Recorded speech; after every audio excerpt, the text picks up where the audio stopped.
So hi hello friends, మా channel కొత్తగా చూసినట్లయితే సబ్స్క్రైబ్ చేసుకొని పక్కన బెల్ ఐకాన్ క్లిక్ చేసి ఆల్ పైన ట్యాప్ చేయండి. తెలంగాణలో రేషన్ కార్డులు అలా చేయకుంటే మీ రేషన్ కార్డు కట్ అయిపోతుంది. బోగస్ రేషన్ కార్డులను తొలగించడమే లక్ష్యంగా ప్రభుత్వం చర్యలు చేపట్టింది. ఇందులో భాగంగా రేషన్ కార్డు ఉన్నవారు ఈకేవైసీ తప్పనిసరిగా చేసుకోవాలని స్పష్టం చేసింది ప్రభుత్వం. ఈ ప్రక్రియ గత 5 నెలలుగా కొనసాగుతుంది. అయితే రేషన్ కార్డు అనేది ఈకేవైసీ చేసుకోవడానికి జనవరి 31 తేదీ తుది గడువుగా ప్రకటించారు ప్రభుత్వం.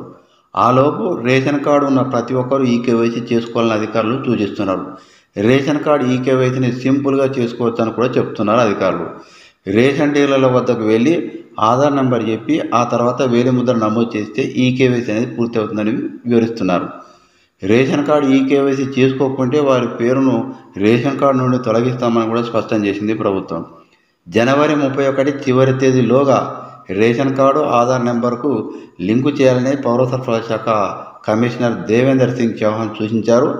భారత ప్రభుత్వం అర్హులైన రైతులకు ప్రధానమంత్రి గరీబ్ కళ్యాణ్ అన్న యోజన స్కీమ్ ద్వారా రేషన్ బియ్యం ఇతర సరుకులు అందిస్తున్నారు. అయితే చాలా రేషన్ కార్డులో చనిపోయిన వారి నుంచి పేరు తొలగించలేదు.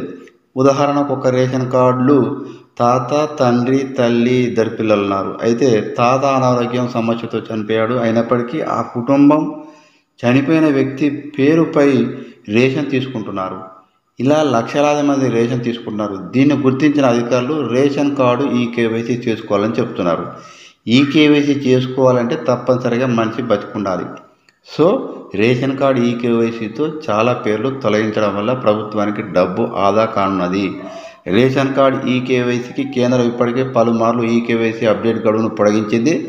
తెలంగాణలో డిసెంబర్ 30 నాటికి 70.80% ఈకేవైసీ పూర్తయినట్లు సివిల్ సప్లై అధికారులు పేర్కొనడం జరిగింది. సో ఇలాంటి లేటెస్ట్ న్యూస్ మీకు రావాలంటే సబ్స్క్రైబ్ చేసుకొని పక్కన బెల్ ఐకాన్ క్లిక్ చేసి ఆల్ పైన ట్యాప్ చేయండి.